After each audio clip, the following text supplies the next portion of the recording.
എറണാകുളത്ത് നവജാത ശിശുവിനെ മറ്റൊരു കുടുംബത്തിന് കൈമാറിയ കേസിൽ അമ്മയുടെ ആൺ സുഹൃത്ത് അറസ്റ്റിലായി.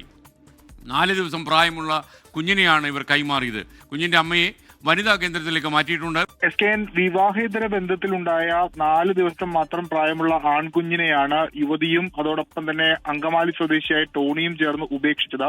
26-ാം തീയതിയാണ് കുഞ്ഞിനെ ഇവർ മെഡിക്കൽ കോളേജിൽ പ്രസവിച്ചത്. അതിനുശേഷം 2-ാം തീയതി അവിടെ നിന്ന് ഡിസ്ചാർജ് ആയി. അതിന് പിന്നാലെയാണ് കുഞ്ഞിനെ ബിനാനിപുരത്തുള്ള ഒരു വീട്ടിൽ ഉപേക്ഷിച്ചത്. ഈ കുഞ്ഞിനെ ഉപേക്ഷിക്കുന്ന കാര്യം ഈ പെൺകുട്ടി അല്ലെങ്കിൽ കുഞ്ഞിനെ കൊലപ്പെടുത്തുമെന്ന കാര്യം ഈ യുവതി തന്റെ സുഹൃത്തിനോട് പറഞ്ഞിരുന്നു. ആ സുഹൃത്താണ് പോലീസിന് ഈ വിവരം കൈമാറിയത്. തുടർന്നാണ് പോലീസ് ഈ കാര്യങ്ങളിൽ നിരീക്ഷണം ഉണ്ടാക്കുകയും ഇതിനെ നിരീക്ഷിച്ച് ഈ കുഞ്ഞിനെ ഇന്ന് പുലർച്ചെ 3 മണിയോടുകൂടി ബിനാനിപുരത്തെ വീട്ടിൽ നിന്ന് കണ്ടെത്തിയത്. കുഞ്ഞ് അവശ നിലയിലായിരുന്നു. പോലീസ് എത്തിയില്ലായിരുന്നെങ്കിൽ കുഞ്ഞിന് ജീവൻ തന്നെ നഷ്ടപ്പെടുമായിരുന്നു.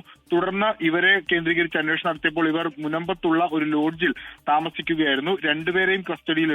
കുഞ്ഞിനെയും അതോടൊപ്പം തന്നെ അമ്മയും ആരോഗ്യ പ്രശ്നമുള്ളതിനാൽ മറ്റ് സുരക്ഷിത കേന്ദ്രത്തിലേക്ക് മാറ്റി. ടോണി എന്ന യുവാവിനെ റിമാൻഡ് ചെയ്തിട്ടുണ്ട്. ഇവർ രണ്ടുപേരും മറ്റു വിവാഹം ചെയ്ത ആളുകളാണ്. ഈ യുവതിക്ക് മറ്റൊരു 10 വയസ്സുകാരനായ കുഞ്ഞുണ്ട്. പക്ഷേ ഭർത്താവുമായി അകൽച്ചയിലാണ്. അതിനിടയിലാണ് ഈ ടോണിയുമായി അടുപ്പത്തിലാവുന്നത്.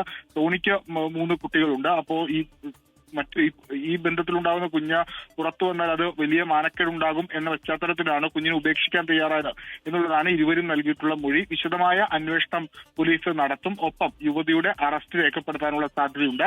നിലവിൽ JJ ആക്ട് പ്രകാരമാണ് കേസെടുത്തിരിക്കുന്നത്.